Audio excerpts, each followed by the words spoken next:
আর পারছে না শুভম। এক নাগারে গত মিনিট 10 ধরে ছুটে চলেছে সে। এবারে হৃৎপিণ্ডটা তার গলার কাছে চলে এসেছে। এই বুঝি সেটা মুখ থেকে বেরিয়ে মাটিতে আঁচড়ে পড়বে। তেষ্টায় ছাতি ফেটে যাচ্ছে তার, কিন্তু তবুও ক্লান্ত পা দুটোকে টেনে নিয়ে চলছে সে। কিন্তু আর কতক্ষণ? একটা সময় তো থামতেই হবে তাকে। তখন তো আর বাঁচবার উপায় থাকবে না। না না না, কিছুতেই থামা চলবে না। যেভাবেই হোক এই গ্রামের গোলক ধাঁধা থেকে বেরোতেই হবে তাকে। কথাগুলো ভাবতে ভাবতে ছুটছিল শুভম। হঠাৎ সামনের অন্ধকারে পড়ে থাকা একটা পাথরে হোঁচট খেয়ে মুখ থুবড়ে পড়ল সে। ক্ষণিকের জন্য যেন ধূত্রফল দেখল দু চোখে। একটা নোনতা স্বাদ টের পেল সে। আঘাত লাগা ঠোঁটের উপর হাত দিয়ে একটা চটচটে তরল পদার্থ হাতে লাগলো তার। বুঝতে পারল ঠোঁট ফেটে রক্ত বেরোচ্ছে তার। কোনো মতে উঠতে যেতেই পেছন থেকে একটা খসখসে আওয়াজ ভেসে এলো। আওয়াজটা কানে যেতেই মুখ ভয়ে ফ্যাকাশে হয়ে গেল তার। ভীত সন্ত্রস্ত মুখে পেছনে তাকিয়ে নিশ্চিদ্র অন্ধকারে কাউকেই দেখতে পেল না সে। তাহলে মনে হয় মনের ভুল। কিছুটা নিশ্চিন্ত মনেই আস্তে আস্তে উঠে দাঁড়ালো শুভম। বুঝল গোড়ালিতেও বেশ খানিকটা চোট লেগেছে, কিন্তু এখান থেকে যেভাবেই হোক পালাতেই হবে তাকে। আবার এগোতে যেতেই খসখস আওয়াজটা ভেসে এলো। চমকে পেছনে ফিরে তাকালো সে। এবারেও কাউকে চোখে পড়ল না তার। এবার পুরনো ভয়টা আবার ফিরে এলো তার মনে। তাহলে কি সে চলে এসেছে তার খুব কাছে? প্রচণ্ড ভয়ে শরীরটা কেমন যেন করে উঠল শুভমে। সে খোঁড়াতে খোঁড়াতে এগিয়ে যাওয়ার উপক্রম করতেই একটা শরীর 2 হাত বাড়িয়ে ঝাঁপিয়ে পড়ল তার উপর। শুভম কোনো বাধা দেওয়ার আগেই সেই অমানুষের 2 হাত, তার দুটো হাত সেই বাহু থেকে ছিঁড়ে ছুঁড়ে ফেলে দিল তিনি। মুহূর্তের মধ্যেই রক্তে ভিজে উঠল মাটি। বাতাসে ছড়িয়ে পড়ল তাজা রক্তের তামাটি গন্ধ।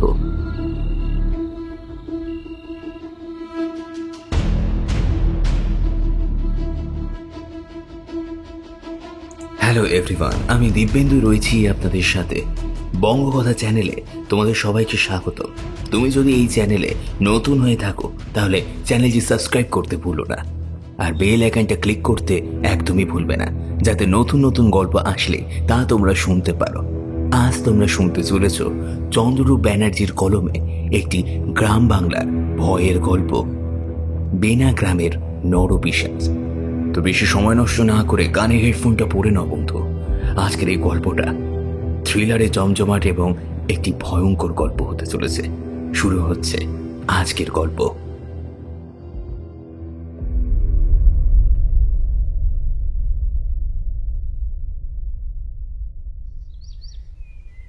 সবে ঘুম থেকে উঠে দাঁত মেজে চায়ের কাপ হাতে সোফায় বসেছিল মনোজ। সঙ্গে সঙ্গে কলিং বেলের তীব্র আওয়াজ ভেসে এলো। কাপটা টেবিলে নামিয়ে রেখে দরজা খুলতেই ঘরে ঢুকে পড়ল নীরজ। সকাল সকাল, তাও আবার ছুটির দিনে, তাকে দেখে বেশ অবাক হলো মনোজ হাওড়ায় তাদের পৈতৃক বাড়িতেই থাকে। মায়ের ইচ্ছায় ডাক্তারি পড়েছে সে, কিন্তু আফসোস মানুষটা ছেলেকে আর ডাক্তার হতে দেখতে পেল না। তার অনেক আগেই আকাশে তারা হয়ে গেল। রবিবার চেম্বার করে না মনোজ, তাই সারাটা দিন আয়েশ করে কাটে তার। বাড়িতে যদিও এখনো হারিয়ে আলাদা হয়নি তার, কাকাদের সঙ্গেই থাকে সে আর তার বাবা। ওদিকে নীরজ একজন সিআইডি ইন্সপেক্টর। লম্বা ফর্সা সুঠাম চেহারার অধিকারী নীরজকে এই পেশায় তাকে মানিয়েছে দারুণ। একই স্কুলের পড়ার সুবাদে তাদের ঘনিষ্ঠ বন্ধুত্ব। মাঝে মাঝেই দুজনে এদিক সেদিক বেরিয়ে পড়ে প্রকৃতির টানে। তাই নীরজকে আসতে দেখে তেমনই কিছু আন্দাজ করল সে। নীরজকে সোফায় বসতে বলে আরেক কাপ চায়ের কথা ভেতরে বলে এসে সে বলল, কি ব্যাপার বলতো, আজ সকাল সকাল হাজির হলি কেন? বিরক্ত হলি নাকি? ধুস, বিরক্ত হব কেন? আমি জিজ্ঞেস করছি এমনি, কারণ আমার যতদূর মনে পড়ে তুই হাল ফিলে তো এত সকালে আমার বাড়িতে আসিসনি। আসলে একটা খবর নিয়ে এসেছি, বুঝলি তো। কি খবর? পশ্চিম বর্ধমানে বেনা গ্রাম বলে একটি গ্রাম আছে। অদ্ভুতভাবে পুরো গ্রামটা পরিত্যক্ত। জনমানুষের চিহ্ন যদিও গ্রামের বিভিন্ন জায়গায় বর্তমান, কিন্তু মানুষের দেখা সেইখানে পাওয়া যায় না। কি বলছিস রে? একটা আস্ত গ্রাম পরিত্যক্ত হয়ে পড়ে রয়েছে, তাও আবার এই পশ্চিমবঙ্গে? কারণ কি? স্পষ্ট কারণ সেরকম কিছু জানা যায় না, তবে যেটুকু শুনলাম ওই গ্রামের লোকেরা নাকি কি সব ভূত প্রেতে ভয় পেয়ে গ্রাম ছেড়ে পালিয়েছে। পাশাপাশি কয়েকটা মৃত্যুও হয়েছিল। সরকার থেকে আলো জল সব করে দিয়েছে, কিন্তু তবুও কেউ ফেরেনি। বুঝলাম, কিন্তু তুই হয়তো জানিস না, বিগত কয়েক মাসে বেনা গ্রামের আশেপাশে বেশ কিছু লাশ পাওয়া গেছে। লাশগুলোর অবস্থা দেখলে মনে হবে যেন কোনো হিংস্র জানোয়ার ছিঁড়ে খেয়েছে সেগুলো। কোনো লাশের হাত নেই, কোনো লাশের পা নেই, এরকম বিভৎস অবস্থা। আমাদের ডিজি স্যারের লোকাল পুলিশের ওপর আর ভরসা করতে পারছে না, তাই সিআইডির ওপর তদন্তের ভার দিয়েছেন। আমি এই কেসে টিমটা লিড করছি, তাই একটা প্রস্তাব নিয়ে এসেছিলাম তোর কাছে। আমাকেও তোর সঙ্গে যেতে হবে, তাই তো? একদম ঠিক ধরেছিস। এমনিতেও তুই অ্যাডভেঞ্চার ভালোবাসিস, আর আমাকে তো কর্মসূত্রেই এই লাইনে চষে বেড়াতে হচ্ছে। তুই বরং চল আমার সাথে। এবছরের ট্যুরটা না হয় ক্রাইম দিয়েই শুরু করা যাক। যথাজ্ঞা স্যার। সকাল সকালই বেরিয়ে পড়েছিল মনোজ আর নীরজ। নীরজ নিজের গাড়ি নিয়েই এসেছে, সে নিজেই ড্রাইভ করছে। পাশে মনোজ বসে আছে। পিছনে দুটো সিট দখল করে আছে সায়ন আর ইসমাইল। তারা এই কেসে নীরজকে অ্যাসিস্ট করবে, জুনিয়র অফিসার। ইতিমধ্যেই দুজনের সঙ্গেই মনোজের আলাপ জমে গেছে। চারজনের বয়সে খুব কম হওয়ায় একটা ফুরফুরে পরিবেশ গড়ে উঠেছে গাড়ির মধ্যে। মাঝে গাড়ি থামিয়ে একটা জায়গায় কচুরি আলুর দম সাবার করে আবার বেনাগ্রামের উদ্দেশ্যে গাড়ি ছুটিয়ে দিয়েছে নীরজ।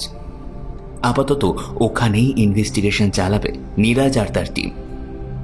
গাড়ি মাঝ গতিতে ছুটে চলছিল।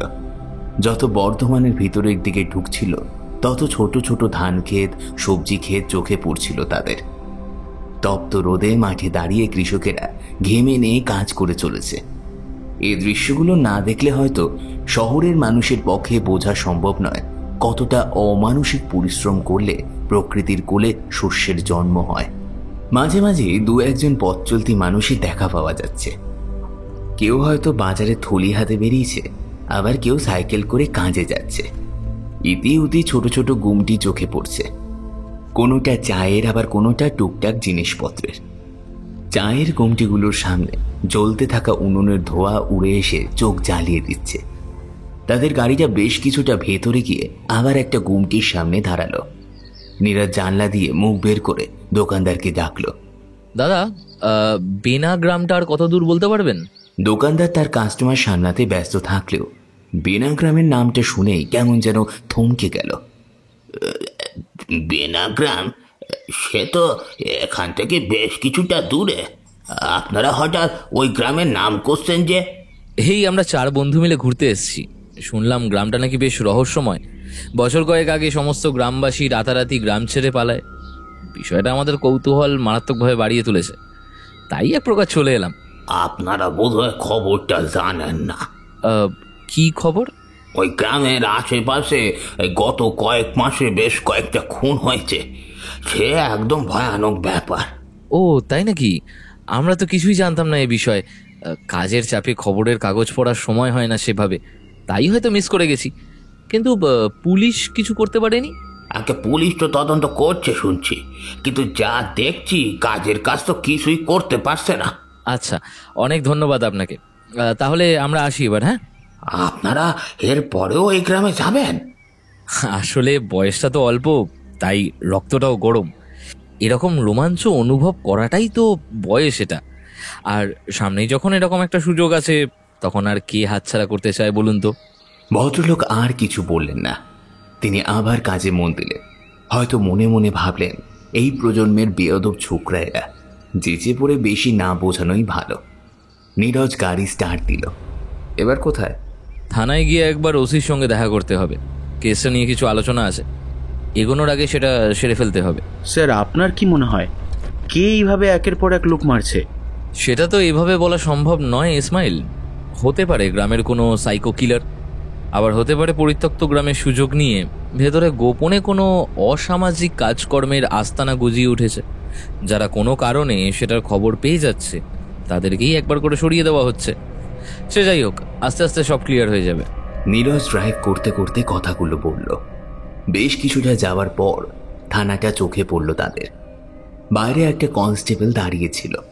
নীরজ তাকে নিজের আইডি কার্ড দেখাতে সে সালাম ঠুকে তাদের ভেতরে ওসির কাছে নিয়ে গেল। প্রাথমিক পরিচয় পর্ব শেষ হতে নীরজ ওসি জাহিদ ইকবালকে প্রশ্ন করল, মিস্টার ইকবাল, গত কয়েক মাস ধরেই তো খুনগুলো হয়ে চলেছে। আপনারা ইনভেস্টিগেশন করছেন অনেক দিন, কাউকে সন্দেহ হয়? সেরকম কাউকে তো সন্দেহ করিনি, তবে ভিকটিমদের ফরেন্সিক রিপোর্ট দেখে একটা জিনিস স্পষ্ট, সেটা হলো খুনি ভয়ঙ্কর শক্তিশালী। যেমন ধরুন, একটা সাধারণ মানুষের পক্ষে কি সম্ভব কারোর হাত টেনে ছিঁড়ে নেওয়া? অথচ রিসেন্ট খুনটায় তাই হয়েছে। খুনির হাত পা দেহ থেকে আলাদা করে দেওয়া হয়েছিল। অতিরিক্ত রক্তক্ষরণে মৃত্যু হয় তার। হতেও তো পারে হিংস্র জন্তু হঠাৎ ঢুকে পড়েছে গ্রামে, তারপর এভাবে মানুষ মারছে। না না, সেটা হতে পারে না। প্রথমত, আশেপাশে কোনো জঙ্গল নেই, আর দ্বিতীয়ত ফরেন্সিক রিপোর্টে স্পষ্ট লেখা আছে মানুষের আঙুলের ছাপ পাওয়া গেছে বডিগুলোয়। কিন্তু একটা কথা, খুনের আঙুলগুলো অস্বাভাবিক সরু, মানে যেন আঙুলে মাংসই নেই তার, একেবারে হাড় দিয়ে তৈরি শরীর। সায়ন নীরজকে বলল, একদিকে গায়ে আসুরিক শক্তি, একটানে নাকি শরীর থেকে অঙ্গ প্রত্যঙ্গ আলাদা করে দিচ্ছে, আবার অন্যদিকে আঙুলের এমন অবস্থা। স্যার, ব্যাপারটা কেমন অদ্ভুত না? আর তার থেকেও বড় অদ্ভুত, আমার গত 10 বছরের এই ডাক্তারি জীবনে এমন বিচিত্র শারীরিক গঠনের মানুষ দেখা তো দূরের কথা, শুনিনি পর্যন্ত। বেশ জটিল বিষয়। আগামীকাল রাতের দিকে বরং একবার গ্রামে হানা দিই অতর্কিতে। যদি কোনো সূত্র পেয়ে যাই তাহলে কেল্লাফাতে হয়ে যাবে। কিন্তু স্যার, এভাবে হঠাৎ করে রাত বিরেতে গ্রামে যাওয়ার পর যদি কোনো বিপদ ঘটে? বিপদের তোয়াক্কা করলে এই প্রফেশনে আসতাম না মিস্টার ইকবাল। অপরাধ আর অপরাধী নিয়েই আমাদের জীবন, সেটা আপনিও ভালো করে জানেন আশা করি। হ্যাঁ, সে তো অবশ্যই। তবুও কাল রাতে আমরা ওই গ্রামে যাচ্ছি, এটাই ফাইনাল। কিন্তু তার আগে আজ একবার গ্রামটা ঘুরে দেখতে চাই। ওকে স্যার, কখন যাবেন তাহলে? আজ বিকেলের দিকে যাওয়া যেতে পারে, কিন্তু আপনি যাবেন না আমাদের সঙ্গে, কারণ আপনি অনেকবার ইনভেস্টিগেশনের স্বার্থে ওদিকে গেছেন। ওখানে উপস্থিত কাউকে আপনাকে দেখলে বুঝে যাবে আপনার সঙ্গে আমরাও যুক্ত। আমি সেটা চাইছি না কাউকে জানাতে, বরং স্থানীয় কাউকে আমাদের সঙ্গে দিন, তাহলে সুবিধা হবে কাজ করতে। বেশ বেশ, তাই হবে। এখন বরং আমার সঙ্গে চলুন। এখানেই একটি সরকারি কোয়ার্টারে আপনাদের থাকা খাওয়ার বন্দোবস্ত করেছি। ওখানে গিয়ে একটু ফ্রেশ হয়ে খেয়ে দিয়ে বরং বিশ্রাম নিয়ে বিকেলের দিকে বেরোনো যাবে। কথাগুলো বলেই ইকবাল উঠে দাঁড়ালো। কোয়ার্টারে স্নান করে ওরা বাইরে বেরোলো দুপুরের খাবারের উদ্দেশ্যে। যদিও ইকবালের ইচ্ছে ছিল কোয়ার্টারেই মধ্যাহ্ন ভোজটা ওরা করুক, কিন্তু মনোজ গ্রামে এসে কোনো ছিমছাম ছোট্ট হোটেলের খাবারের স্বাদ নিতেই বেশি আগ্রহী। গ্রামে দরমার বেড়া দেওয়া হোটেলে কচি কলা পাতায় উনুনের গনগনে আঁচে রান্না করা গরম গরম ভাত আর মাংস খাওয়ার মজাটা যদিও বাকিরা ছাড়তে নারাজ ছিল। তাই সেরকমই একটা খাবার হোটেল দেখে দুপুরের খাওয়া শেষ করে আশপাশটা ওরা একটু ঘুরে আবার বাড়ি ফিরে এলো। কথা মতোই বিকেল নাগাদ ওসি ইকবাল হাজির হলো একজনকে সঙ্গ নিয়ে। বেটে খাটো গাট্টা গোট্টা চেহারার লোক, ঝাঁকড়া চুলের তলায় কুতকুতে দুটো চোখ, তার পোড়া ঠোঁট জানান দিচ্ছে তামাকের ইতিহাস। ও হলো বিজন, গ্রামের আদি বাসিন্দা। হাতে তালুর মতো গ্রামটা চেনে এবং আমার খুবই বিশ্বস্ত, তাই ওকে আপনাদের সঙ্গে দিলাম। নীরজ বিজনকে একবার তীক্ষ্ণ দৃষ্টিতে জরিপ করে নিয়ে উঠে দাঁড়ালো, তারপর মৃদু হেসে বলল, তাহলে আমরা এগোই মিস্টার ইকবাল। আপনি বরং অপেক্ষা করুন, খুব তাড়াতাড়ি ফিরে আসবো। 5 জনে কোয়ার্টার থেকে বেরিয়ে নীরজের গাড়িতে গিয়ে উঠল। নীরজ হালকা গতিতে ছুটে দিল গাড়ি। বিনাগ্রামের সীমানায় পৌঁছে গাড়ি থামাতে হলো ওদের। গ্রামের এবড়ো খেবড়ো রাস্তায় আর গাড়ি চলবে না। গাড়ি সাইডে লাগিয়ে 5 জনে সামনে এসে দাঁড়ালো গ্রামের। বিনাগ্রামের ধুলো মাখা প্রান্তর জুড়ে খাঁ খাঁ করছে এক অপার্থিব নীরবতা। বিষণ্ণতায় মোড়া মরা বিকেলের আলোয় আরও যেন রহস্যময় লাগছে বিনাগ্রামকে। ওরা আস্তে আস্তে এগিয়ে যেতে লাগলো গ্রামের ভিতরের দিকে। নীরজ বেশ অবাক হয়েই দেখতে লাগলো এক সময়ে প্রাণোচ্ছল গ্রামের এমন হতশ্রী দশা। টর্চ হাতে যত ওরা পা ফেলে সামনের দিকে এগোতে লাগলো, তত ভাঙাচোরা ঘর বাড়ি, ছোট বড় গাছ, আগাছার জঙ্গল, দুপাশে আগাছায় পরিণত হওয়া ছোট ছোট ক্ষেত চোখে পড়তে লাগলো ওদের। নীরজ বিজনকে প্রশ্ন করলো, আপনি তো স্থানীয় মানুষ, কি এমন হয়েছিল যে বেনা গ্রামে নিজেদের বসত ভিটে ছেড়ে রাতারাতি পাত্তারি গোটাতে হয়েছিল ওই মানুষগুলোকে? বছর কয়েক আগেও অন্যান্য গ্রামগুলোর মতোই এই বেনা গ্রামে জনবসতি ছিল পূর্ণমাত্রায়। সকাল সন্ধ্যা এই মানুষের গলার আওয়াজ পাওয়া যেত এই আশপাশের বিভিন্ন বাড়িগুলো থেকে। অভাব মানুষগুলোর নিত্যসঙ্গী থাকলেও মোটামুটি সকলে মিলেমিশে চলে যাচ্ছিল দিব্যি। কিন্তু হঠাৎ করে এক অদ্ভুত ঘটনা ঘটতে শুরু করলো গ্রামে। কি ঘটনা? তার আগে বলে নিই যে কারণে এই ঘটনাগুলো ঘটতে শুরু করে।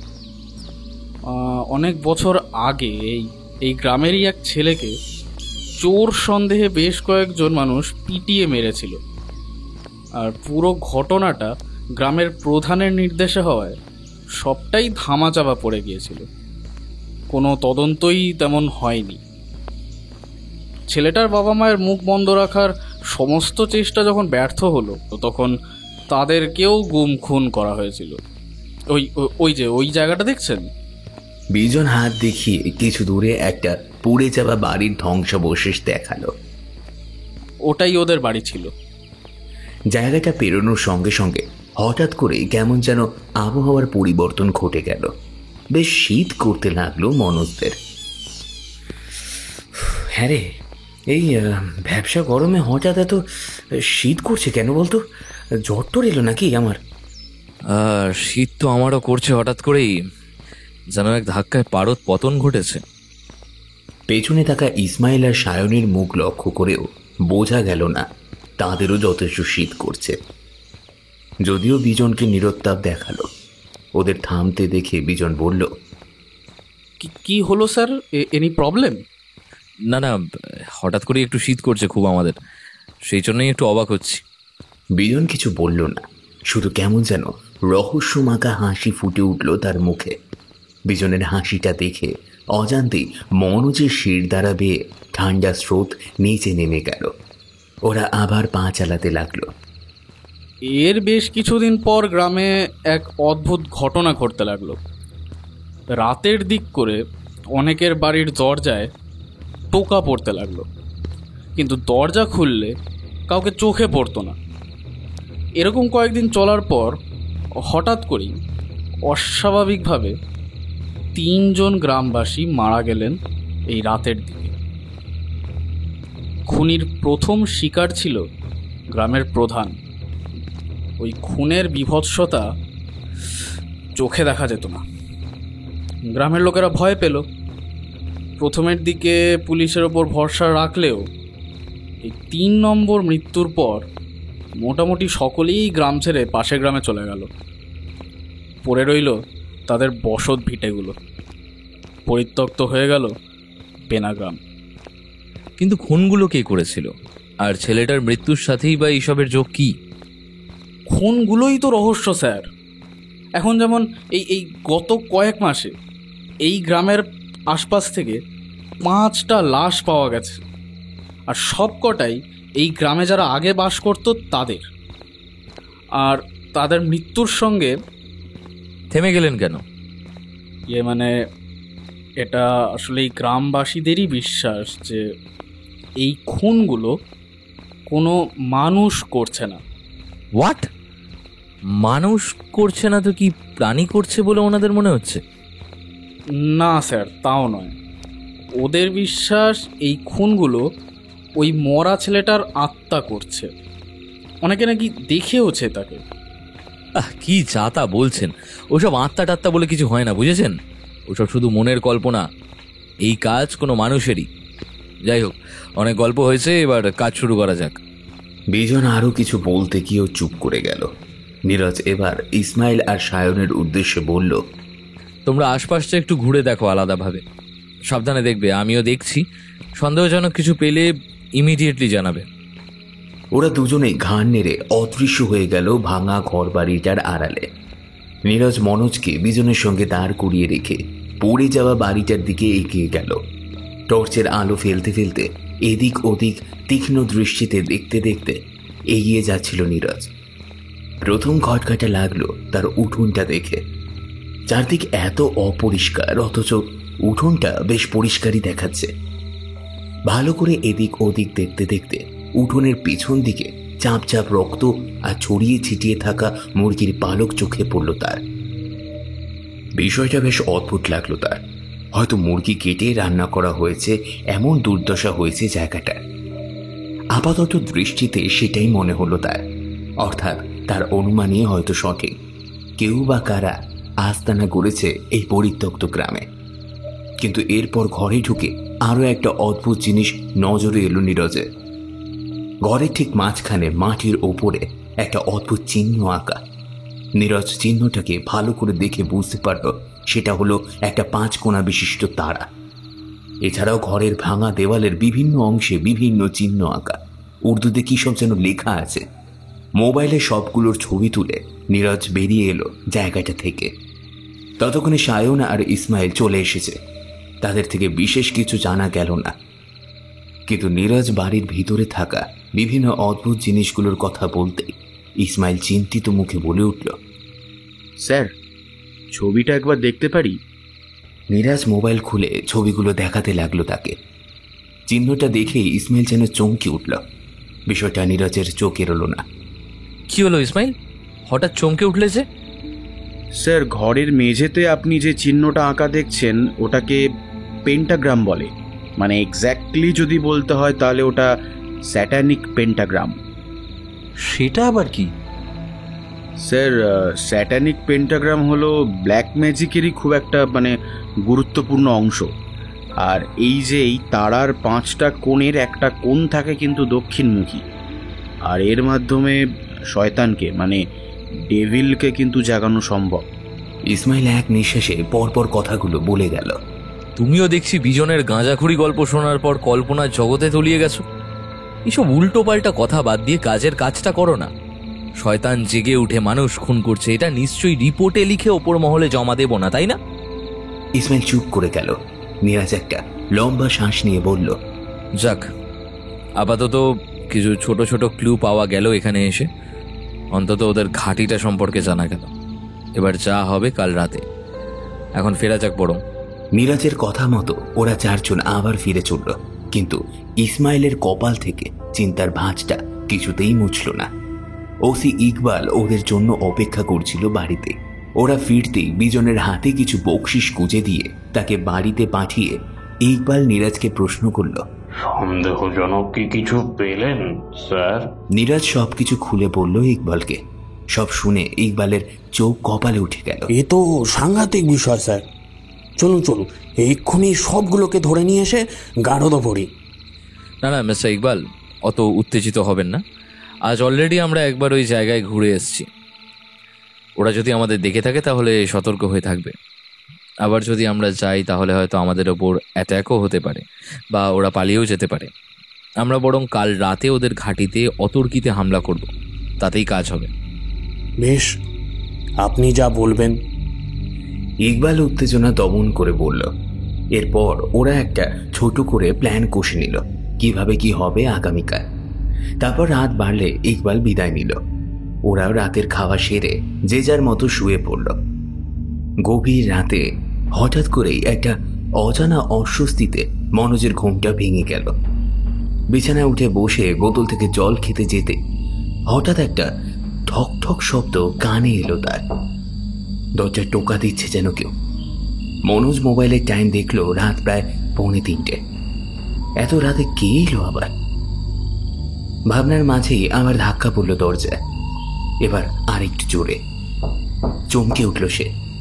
সমস্ত ঘর অন্ধকারে ঢেকে যাওয়ায় ঘুমন্ত মানুষগুলোকে স্পষ্ট করে দেখতে পেল না মনোজ। কাউকে আর বিরক্ত না করে দরজার দিকে এগিয়ে গেল সে। ততক্ষণে ওদিক থেকে ধাক্কার আওয়াজটা ক্রমাগতই বেড়েই চলেছে। দরজাটা খুলতেই এক ঝলকে ঠান্ডা হাওয়া এসে ঝাপটা মারল মনোজের মুখে। বাইরে জমাট অন্ধকারে কাউকেই দেখতে পেল না সে। তাহলে কি ভুল শুনল সে? মাথা চুলকাতে চুলকাতে দরজাটা বন্ধ করার উদ্যোগ করতেই একটা খসখস শব্দ কানে এলো তার, যেন কেউ পা ঘষে ঘষে হাঁটছে। বাইরে থেকে শব্দটা একটু একটু করে তার দিকেই এগিয়ে আসছে। কৌতূহলী চোখে অসীম অন্ধকারের দিকে তাকিয়ে থাকতে থাকতেই চোখে পড়ল অন্ধকার ভেদ করা একটা ছায়ামূর্তি টলতে টলতে এগিয়ে আসছে তার দিকে। গাটা কেমন যেন শিউরে উঠল মনোজের। দরজাটা বন্ধ করার চেষ্টা করতে গিয়েই সে বুঝতে পারল তার হাত আর তার নিজের বশে নেই। নিজের জায়গা থেকে বিন্দু মাত্র নড়তে পারছে না তার শরীরটা। সমস্ত শরীরটা যেন অবশ হয়ে আসছে তার একটু একটু করে। আর ছায়ামূর্তিটাও এক পা করে এগিয়ে আসছে তার দিকে। এমন সময় কাঁধে একটা শক্ত হাতে স্পর্শ পেয়ে চমকে পিছনে ফিরে তাকালো মনোজ। নীরজ দাঁড়িয়ে আছে ঠিক তার পেছনে।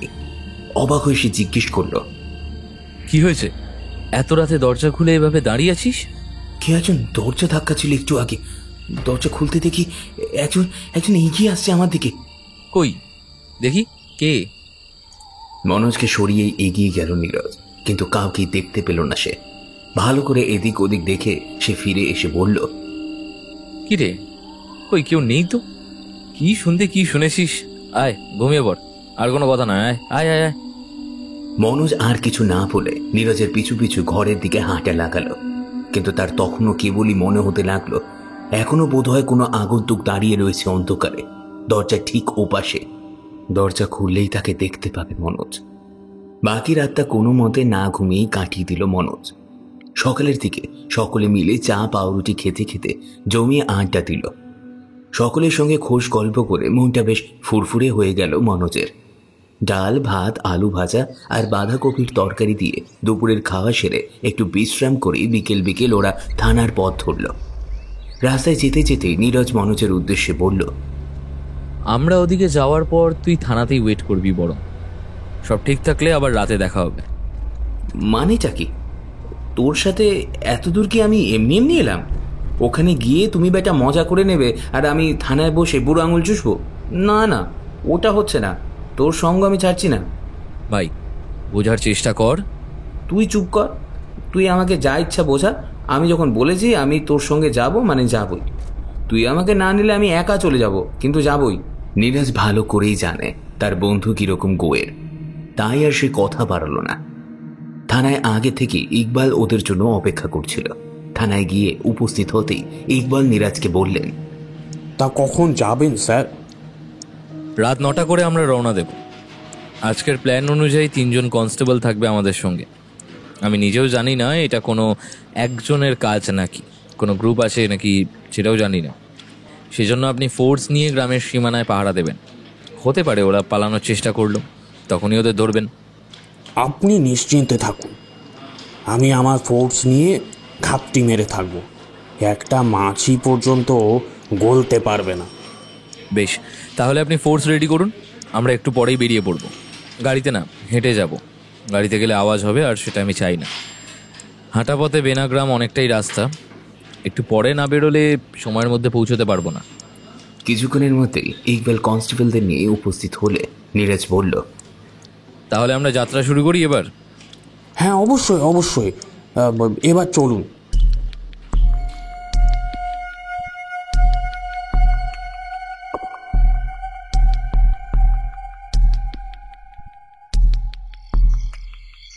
দীর্ঘক্ষণ হাঁটার পর ওরা আবার গ্রামের ঠিক সামনে এসে উপস্থিত হলো।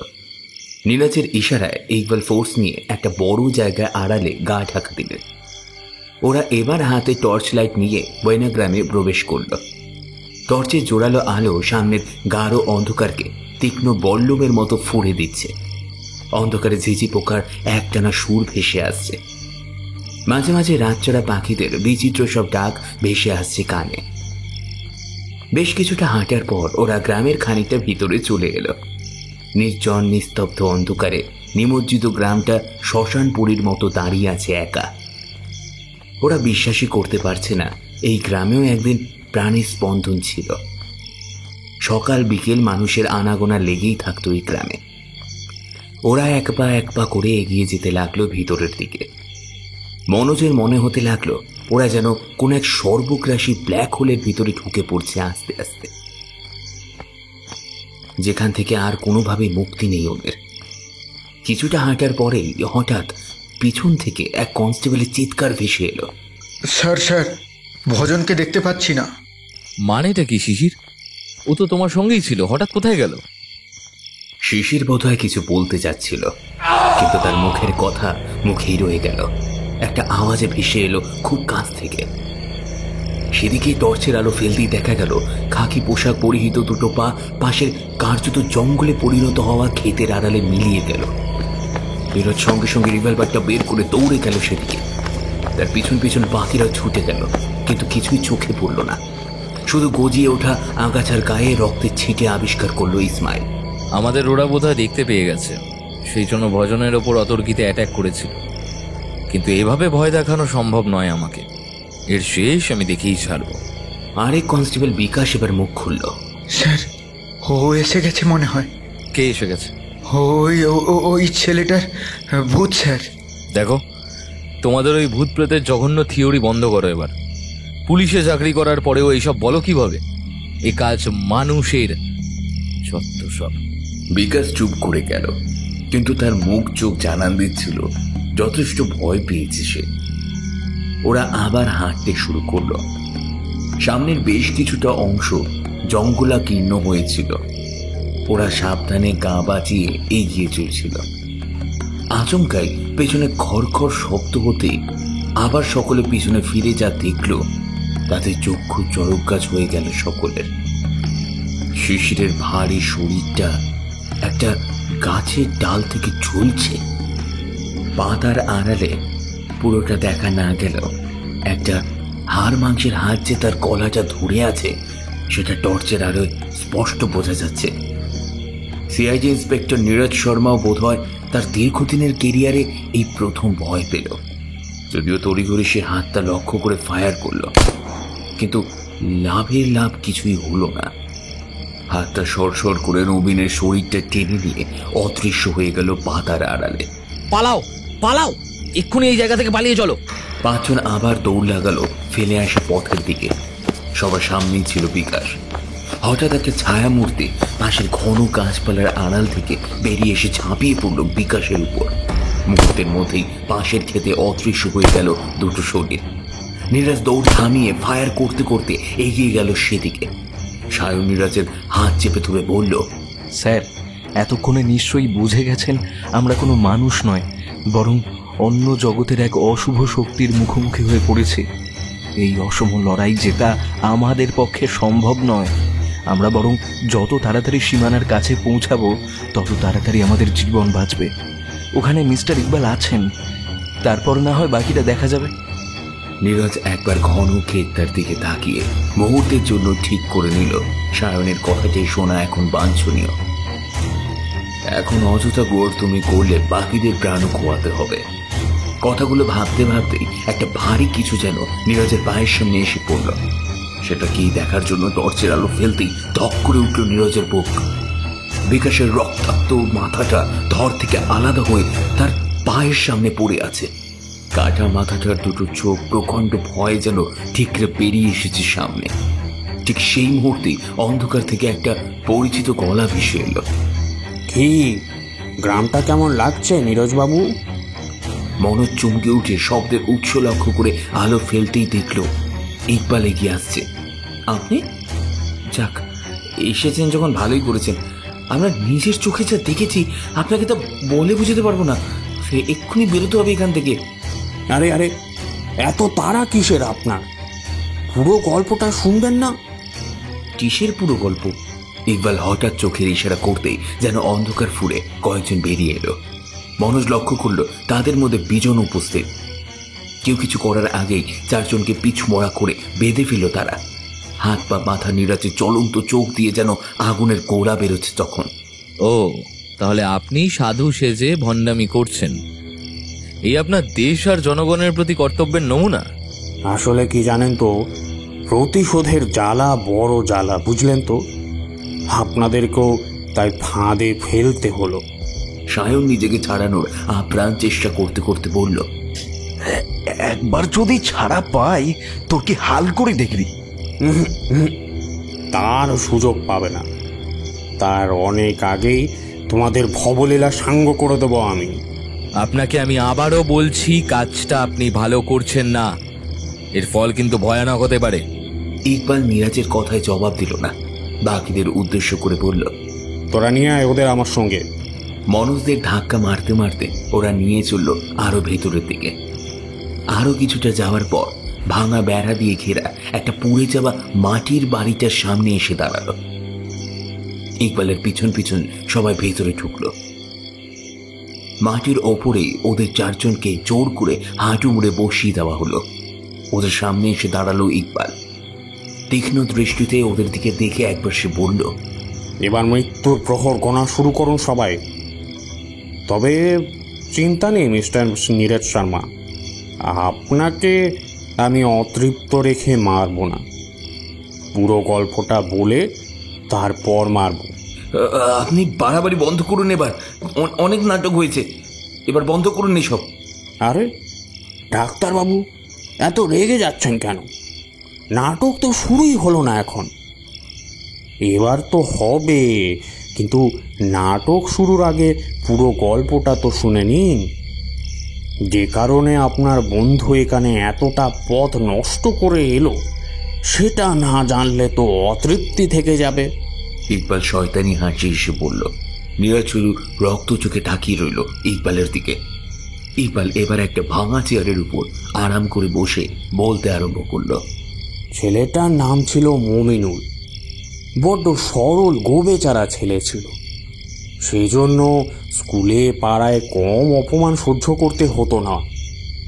ওর একমাত্র আশ্রয়স্থল ছিল ওর দাদা আর মা। ওর এই সরলতাই ওর কাল হয়ে দাঁড়ালো একদিন। এক ঝড় জলের রাতে ওই গ্রামের প্রধানকে গরিবদের জন্য বরাদ্দ রেশনের চাল সরাতে দেখে থানায় খবর দিতে গেল। কিন্তু হায় রে কপাল, বেচারা জানতই না পুলিশও যুক্ত আছে প্রধানের সঙ্গে। খবরটা প্রধানের কানে যেতেই পরদিন রাতে ছেলেটাকে ঝোর অপবাদে ট্রেনে নিয়ে গিয়ে পিটিয়ে মেরে ফেলল। ভাবতে পারছেন, একটা 12 বছরের বাচ্চাকে পিটিয়ে মেরে ফেললো ওই শুয়োরের বাচ্চাগুলো। তারপর যখন দেখলো ছেলেটার বাবা মাও ছেলের খুনের কথা জানতে পেরে শহরে পালাতে চাইছে, তখন তাদেরকেও পুড়িয়ে মেরে দিল ওই জানোয়ারগুলো। মমিনুল আমার আপন ভাই ছিল। আমি তখন গিয়েছিলাম শহরে পড়তে। খবরটা এক পাড়া দাদা আমার কাছে সুযোগ বুঝে চালান করে দিয়ে সাবধান করে দিয়েছিল, এই গ্রামে ফিরলে ওরা আমাকেও শেষ করে দেবে। খবর পেয়ে শহরে রাতের পর রাত হাউ হাউ করে কেঁদেছি একা। একটা শয়তান আর তার দলবলের জন্য আমাদের হাসি খুশি পরিবারটা শেষ হয়ে গেছিল। আমার আব্বু আম্মা ছোট ভাইটার ভয়ঙ্কর যন্ত্রণাময় মৃত্যু হয়েছিল। সেদিনই ঠিক করে নিয়েছিলাম আইনের পথে ওদের মারব। কিন্তু পুলিশের চাকরিটা পাওয়ার পরও দেখলাম আইন অন্ধ। এই সমাজে একমাত্র ক্ষমতাবানের রাজত্ব। তাই আইনের পথ থেকে সরে গেলাম। আল্লাহর ওপর থেকে বিশ্বাস আগেই উঠে গিয়েছিল। এবার শয়তানের শরণ নিলাম। সুযোগের অপেক্ষায় ছিলাম শুধু। সুযোগ পেয়ে গেলাম।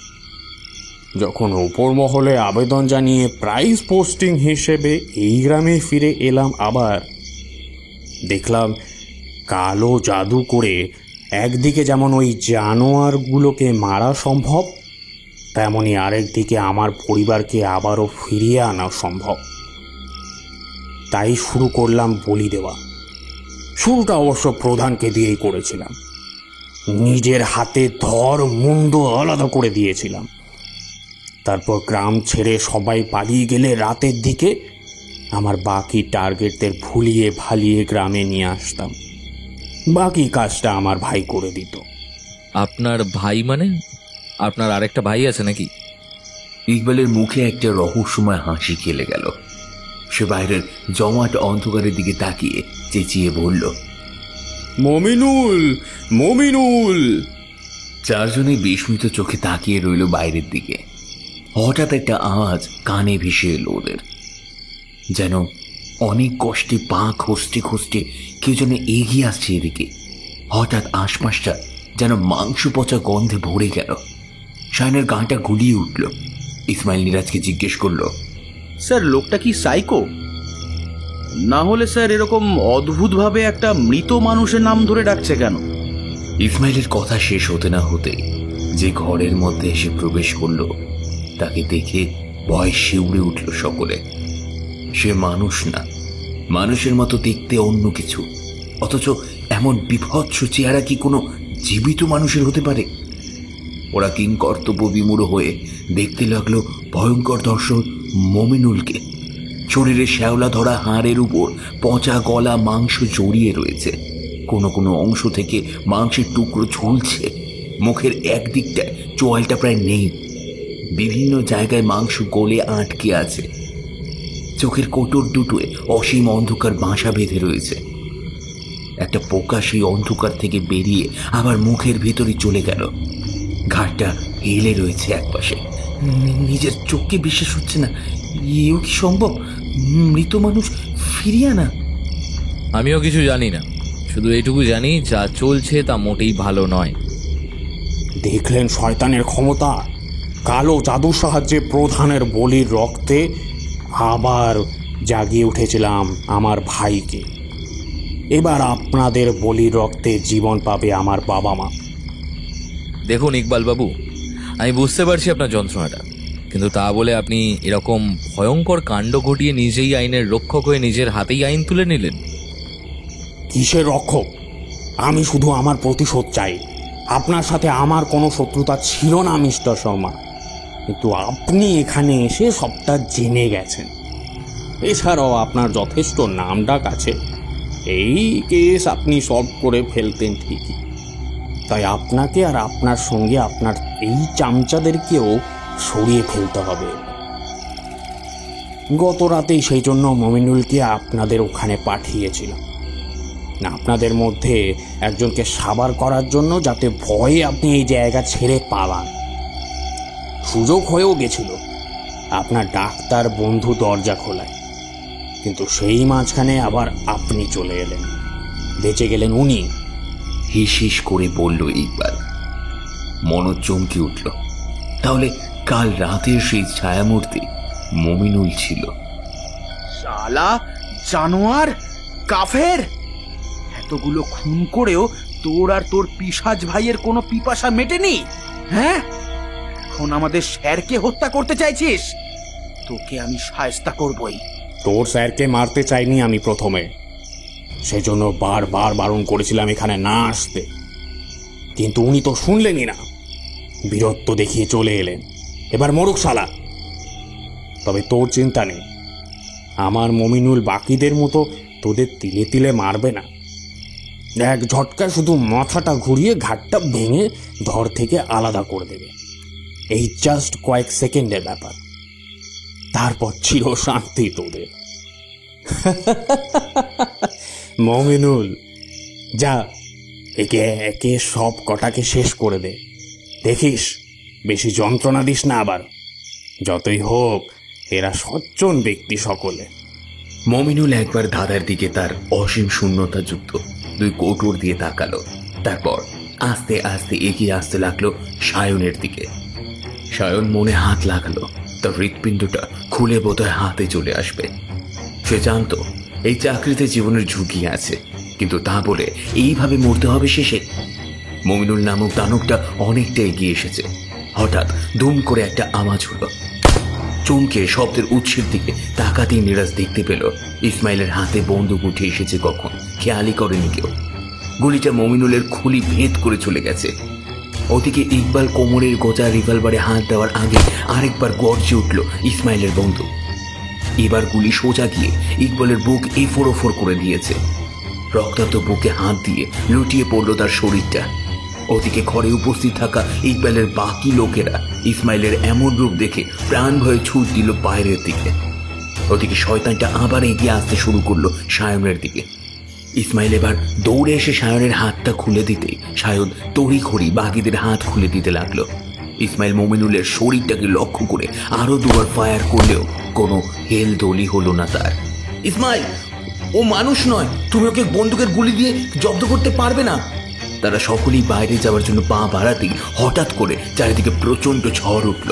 শো শো করে হাওয়া বইতে লাগলো। ঝড়ের দাপটে সামনে এগোনোই মুশকিল হয়ে উঠল। এবার তীব্র গর্জন ভেসে এলো মমিনুলের ভাঙা চেয়ারের ভিতর থেকে। আচমকাই ইসমাইল হাতের বন্দুকটা ছুঁড়ে ফেলে দিয়ে এগিয়ে গেল দানবটার দিকে। আরে আরে, কি করছো ইসমাইল? ইসমাইল গলায় ঝুলানো তাবিজটা ছিঁড়ে হাতের মুঠোয় নিয়ে বলল, এই তাবিজটা ছোটবেলায় আমার মা এনে দিয়েছিল এক পীর বাবার কাছ থেকে। বাবা বলেছিলেন এই তাবিজ সঙ্গে থাকলে কোনো বিপদই নাকি আমাকে ছুঁতে পারবে না। আমি চেষ্টা করছি এই শয়তানকে কি করে আটকানো যায়, কিন্তু জানি না কতক্ষণ আমি আটকে রাখতে পারবো। আপনারা পালান স্যার। পাগল হয়েছো নাকি? তোমাকে এইভাবে একা রেখে আমরা যাব না। লড়লে সবাই লড়বো, বাঁচলে বাঁচবো, মরলে মরবো। আপনারা পালান স্যার, আপনারা পালান। একে না আটকালে একে একে আমরা সবাই মারা পড়বো। তার থেকে বরং আমি লড়ছি, আপনারা বরং বাকিদের ধরার চেষ্টা করুন।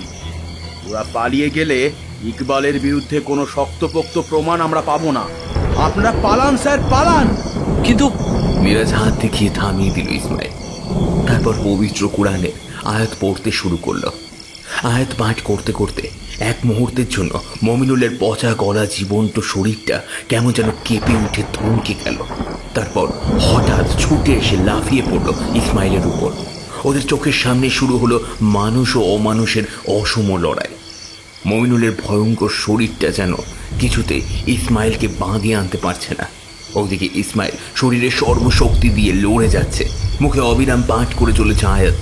নীরজ এগিয়ে যাচ্ছিল, কিন্তু মনোজ খপ করে তার হাতটা ধরল। নীরজ জিজ্ঞাসা দৃষ্টিতে তাকাতেই মনোজ বলল, ওকে ওর কাজটা করতে দে, আমরা বরং এগিয়ে গিয়ে বাকিদের ধরি। কিন্তু ও তো জানি, কিন্তু কি আর করা যাবে, যুদ্ধ যে রক্ত নেবেই। মনোজ শক্ত গলায় পড়ল। ওরা তিনজন মন শক্ত করে বেরিয়ে এলো। বেশি দূর যেতে হলো না, ইসমাইলের আর্তনাদ কানে ভেসে এলো ওদের। স্যার, ইসমাইলের লড়াই বোধহয় শেষ হয়ে গেল। ইকবালের মতো নেমক হারাম নয় ইসমাইল, তাই মানুষের স্বার্থে, সর্বোপরি সহকর্মীদের স্বার্থে নিজের বলি দিল। এখন জলদি পা চালাও, ওর ওই বলিদান ব্যর্থ হতে দেওয়া যাবে না। ইকবালের দলের বাকি সদস্যদেরও হাতে নাতে ধরতে হবে। সায়ন ঘান নাড়ল। ওরা তিনজন টর্চের আলোয় যতটা সম্ভব খানাখন্দ বাঁচিয়ে দৌড়াতে লাগলো। অনেকটা দৌড়ানোর পর বিজনকে চোখে পড়ল তাদের। আর এগিয়েও না বিজন, আর এক পা এগোলে আমি বন্দুকের গুলি দিয়ে তোমার মাথায় ছিদ্র করে দিতে দুবার ভাববো না। পিছন থেকে নীরজের গলা শুনে দাঁড়িয়ে পড়ল সে। মাটিতে হাঁটু গেড়ে বসে পড়ল। তারপর দুটো হাত জোর করে কাঁদো কাঁদো গলায় বলল, আমাকে আমাকে মারবেন না স্যার, আপনি আপনি যা করতে বলবেন আমি করব, আমাকে শুধু মারবেন না স্যার। তুই শালা মানুষ, টাকার লোভে আমাদের বিপদের মুখে ঠেলে দিলি। তোর বাকি সঙ্গীরা কোথায় বল এক্ষুনি, না হলে আগে তোকেই শেষ করব। বিশ্বাস করুন স্যার, আমি জানি না ওরা কোথায়। ওরা আমাকে ছেড়ে পালিয়ে চলে গেছে আগেই।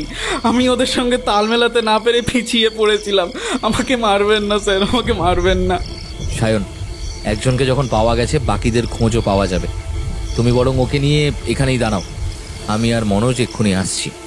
দুজনে আবার দৌড় দিল পেছনে ফেলে আসা ভাঙা ঘরটার দিকে। ঘরের ভিতর অব্দি আর ঢুকতে হলো না। বাইরে থেকে দৃশ্যটা চোখে পড়ল ওদের। ইসমাইল আর মমিনুলের দেহটা একে অপরে আষ্টে পৃষ্ঠে জড়িয়ে পড়ে আছে দুয়ারের সামনে। ইসমাইলের বুকে গভীর ক্ষত, সেখান থেকে রক্তের ধারা নেমে এসে মাটি ভিজিয়ে দিয়েছে। মমিনুলের জীবন্ত দেহটা এখন নিষ্পন্দ নিশ্চল হয়ে পড়ে রয়েছে। গলায় ঝুলছে সেই তাবিজটা। নীরজ ধপ করে মাটিতে বসে পড়ল। মনোজ তার কাঁধে হাত রাখল। নীরজের চোখে জল। ইসমাইলের মৃতদেহর দিকে অপলক দৃষ্টিতে তাকিয়ে বলল, আজ শুধু ওর বাবা মা নয়, দেশের বড় ক্ষতি হয়ে গেল ওর মতো একজন কর্তব্য পরায়ণ অফিসারকে হারিয়ে। ছেলেটা প্রচণ্ড ট্যালেন্টেড আর সাহসী ছিল। দু চোখে অনেক স্বপ্ন ছিল ওর, সেসব মাঝে সাঝে আমার সঙ্গে শেয়ার করত। আর দেখ, ভাগ্যের কি নির্মম পরিহাস, স্বপ্নগুলো আর বাস্তবের মাটি ছুঁতে পেল না। আর পারবেও না কোনোদিন। আজও ইসমাইলের মতো অফিসাররা আছে বলেই মানুষ নিশ্চিন্তে রাতে ঘুমায়। আর কেউ জানুক বা না জানুক, এই আকাশ বাতাস আর মাটি চিরকাল ইসমাইলকে মনে রাখবে তাদের দীর্ঘদিনের ধরে বয়ে বেড়ানো সাপমোচন্ডে এই বীর সৈনিক হিসাবে। ঠিকই বলেছিস। চল এবার, ওদিকে সায়ন একা রয়েছে, এখনো অনেক কাজ বাকি, সেগুলো সারতে হবে। নীরজ কথাগুলো বলে উঠে দাঁড়ালো। ওরা বেরিয়েই যাচ্ছিল, হঠাৎ কি মনে হতে নীরজ ফিরে এসে ইসমাইলের মৃতদেহ লক্ষ্য করে একটা স্যালুট দিল। মনোজও মনে মনে শ্রদ্ধা নিবেদন করল। দুই বন্ধু এগিয়ে চলল সামনের দিকে। পেছনে পড়ে রইল যুদ্ধে জিতে যাওয়া এক বীর যোদ্ধার নিঃসার দেহ।